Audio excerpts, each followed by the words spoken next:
Hey everyone, I hope that you're doing well. I hope that you've been able to enjoy the cooler weather and maybe some of the balloons for Balloon Fiesta. I love this time of year. It's my favorite when it starts to turn to fall. So hopefully you're all enjoying that as well. I just wanted to check in. We're about halfway through Unit 4 at this point. I'm still reading through some of the last Medium posts about your experiences with close reading, analytical reading with Hypothesis. A couple of questions that came up about Hypothesis were, whether or not a response to one of your peers would count for the assignment.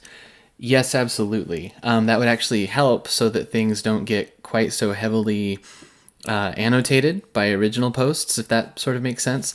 So as we move into the second half of Unit 4 then, do realize that if you add a reply to someone, that counts, right? You just need to engage with the questions that I've posed about the readings through a conversation on Hypothesis. So hopefully that will help us have more of a conversation. I know there were lots of suggestions that maybe we turn it into something like the discussion board, those more traditional assignments where you're required to respond to at least two of your peers. I may have to go in that direction. I was hoping to have something a little more organic with Hypothesis than the kind of you have to reply to people sort of approach. So just keep that in mind. Use it in the ways that help you learn most, though. So that's really the key. For you personally, whatever is going to help you to engage with the reading and think about it a bit more deeply along the lines that we've been reading and predatory reading, as well as the conversations we've been having about how to think about secondary sources. Whatever's best for you is what is right as far as Hypothesis goes, as far as adding your comments to the readings. So I say all of that because the second half of Unit 4 includes one assignment on Hypothesis and one assignment on Twitter. So you're going to choose between two different articles. This is listed in the unit narrative for Unit 4.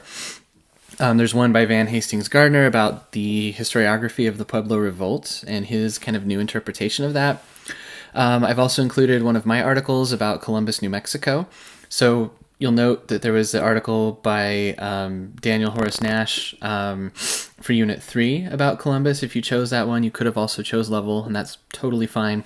And mine about Columbus, New Mexico.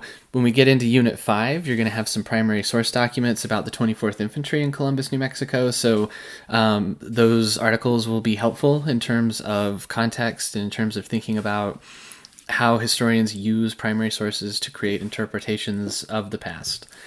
So all those things do kind of fit together.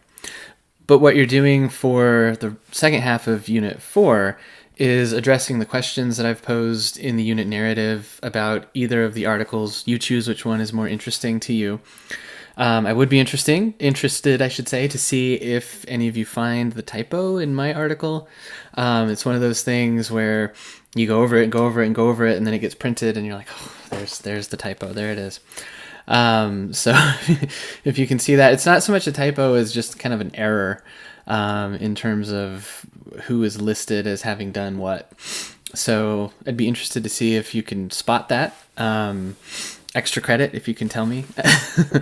So there's that. And then the second half then, we're going to think about an audio secondary source. So we're going to listen to one of the episodes of NPR's Throughline History Podcast. This one's about the history of banana production, the United Fruit Company in Central America. And it focuses on a man who was behind all of that stuff named Minor Keith. And so you're going to think about that audio presentation as a secondary source. And you should click on to, I guess you have to click on to their website to actually access the audio. But look at the website itself, see how they list their sources to the extent that they do. Think about, what you think of that approach that they've taken in terms of their radio program and making their sources transparent, and address those questions via Twitter. So that'll round out our thinking about secondary sources. And of course, secondary sources also include full-length books. They can include documentary films. anything where a historian has pieced together a bunch of primary sources about the past and placed them within the historiography. Said people have been saying this about this topic. I want to add this perspective that has been missed, or we should look at it this other way that we haven't yet looked at this problem. A couple of examples of how historians approach that sort of historiographical question of where their work fits into the body of knowledge. So those are things to look for. As always, please reach out with any questions that you have. I hope that things are going well, and I will talk to you soon.